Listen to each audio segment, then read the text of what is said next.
Permasalahan utama tanaman di musim penghujan adalah adanya ancaman pH tanah yang turun, sehingga menjadikan tanaman tidak bisa tumbuh secara optimal. Pada kesempatan kali ini kita akan mengaplikasikan kapur kalsium untuk mengatasi itu, serta membahas beberapa jenis kalsium dan manfaatnya untuk tanaman. Jangan sampai ketuker ya.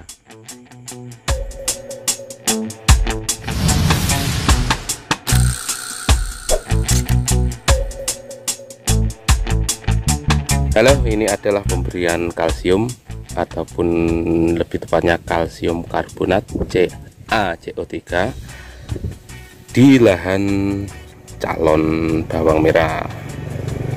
Ini masih sebagian, yang sebelah sini belum, karena ini sudah siang, jadi kita akan lanjutkan setelah beduk.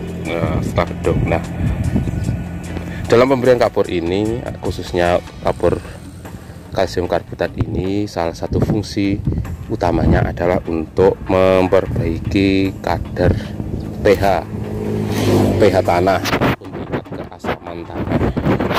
Biar apa? Biar tanah itu tidak terlalu asam, sebisa mungkin pH-nya itu netral di kisaran 5,5 sampai 6,5.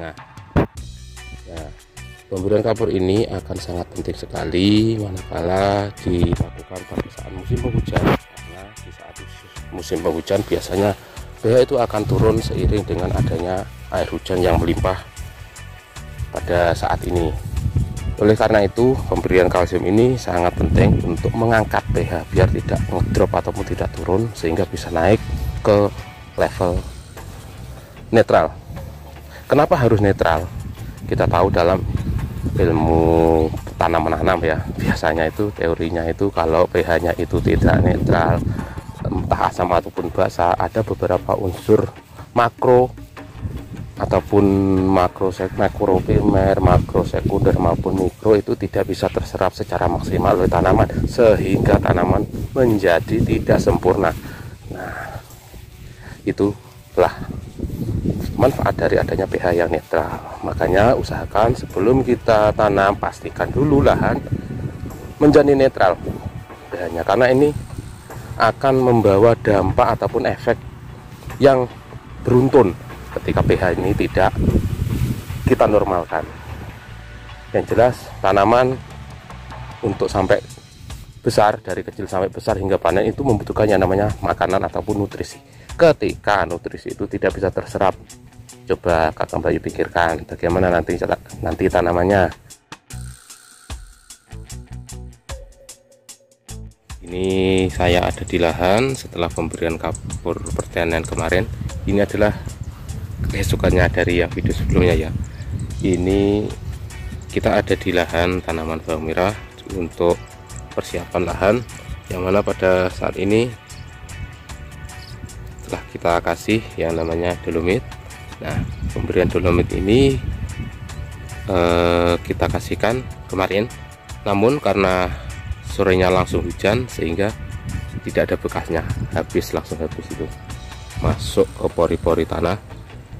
Nah, pada kesempatan kali ini, sebelum kita membahas tentang beberapa jenis kalsium yang bisa kita aplikasikan di lahan, untuk diketahui, untuk lahan ini kemarin saya kasih CaCO3 ataupun kalsium karbonat. Ini adalah kalsium mentah ya, kalsium mentah. Fungsinya khususnya untuk meningkatkan pH tanah dalam waktu yang bertahap, artinya butuh proses tetapi juga tahan lama. Jadi kalsium bangunan ini ataupun CaCO3 ini akan melindungi, akan menetralkan lahan kita dari adanya pH yang drop.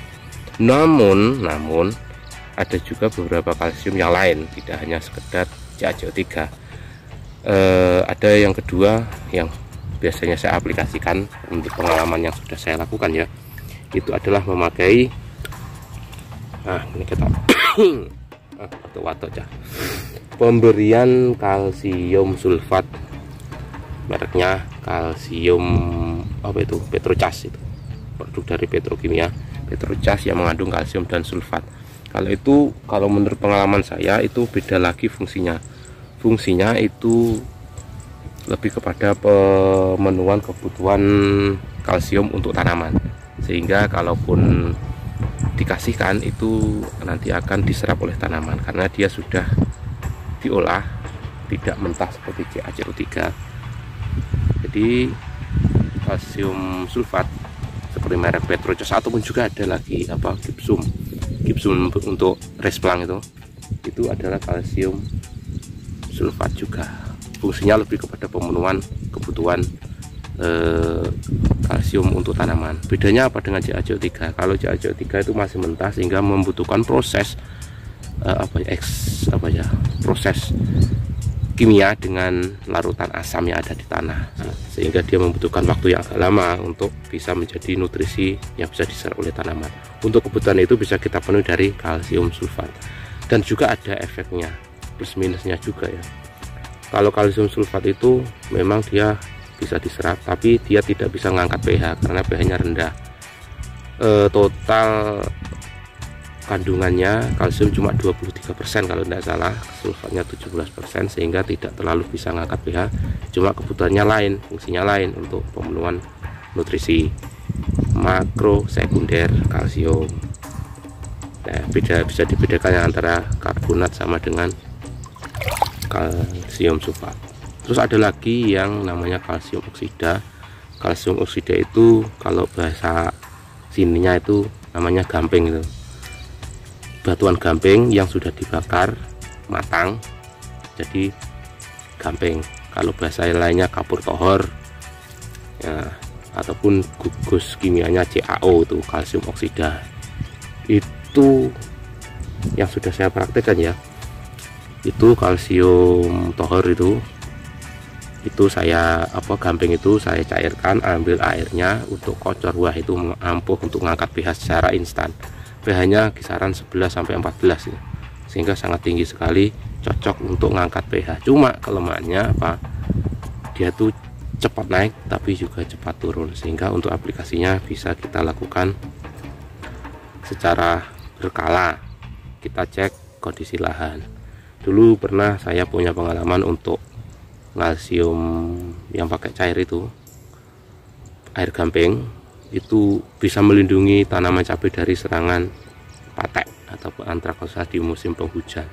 Itu sangat ampuh. Cuma karena waktu itu repot panen kalau nggak salah panen padi ya. Itu 1 minggu tidak saya kocor. Habis panen seminggu kemudian peteknya sudah masuk. Dan kalau sudah masuk sudah sulit untuk disembuhkan. Nah, apa yang kita masukkan di sini? CaCO3, karena prosesnya lama sehingga harus kita berikan dari awal di dasaran. Kalaupun nanti untuk menggemburkan, oh ya ada lagi efeknya. Kalsium karbonat itu kalau kebanyakan bantat lemah. Memang iya, saya akui itu, saya ngalami karena sudah sering pakai bantat. Tapi beda lagi dengan kalsium sulfat. Itu tanah malah gembur. Sepengetahuan saya ya, pengalaman saya seperti itu, entah yang tahu ilmunya tentang itu gimana penjelasannya, tapi dari pengalaman kalau dikasih kalsium sulfat seperti Petrocas, Gibsum itu tanah malah gembur. Pengalaman saya seperti itu. Kalaupun yang karbonat bantat. Terus yang berikutnya yang mungkin akan saya masukkan lagi itu nanti ya kapur tohor, saya persiapkan nanti kalaupun sak wayah-wayah engko ngedrop mendadak iku kena tinggi ngangkat mendadak ya kan. Iku karena apa, pH itu kalaupun terjaga nutrisi akan mudah terserap, penyakit tidak mudah masuk. Itu yang perlu perlu kita perhatikan. Makanya penting sekali pemberian kalsium itu memaksimalkan. Oh iya, terakhir ini lupa tadi, kalsium karbonat itu kalau cuma ditaburkan di atas itu juga tidak terlalu efektif. Efektifnya gimana? Kasih kalsium karbonat ataupun kalsium CaCO3, habis itu dibajak ataupun dicangkul lagi, diwalik, dicampur dengan tanah, sehingga apa? pH yang naik itu enggak hanya di permukaan tapi juga di bawah. Karena kita tahu akar itu di bawah bukan di atas. Nah, makanya diulet lah biar lebih maksimal dalam aplikasi CA-CO3. Mungkin itu tambahan dari saya. Kurang lebihnya mohon maaf. Mungkin ada salah kata ataupun omongan yang belibet, ndak runtut, mohon maaf. Wassalamualaikum warahmatullahi wabarakatuh.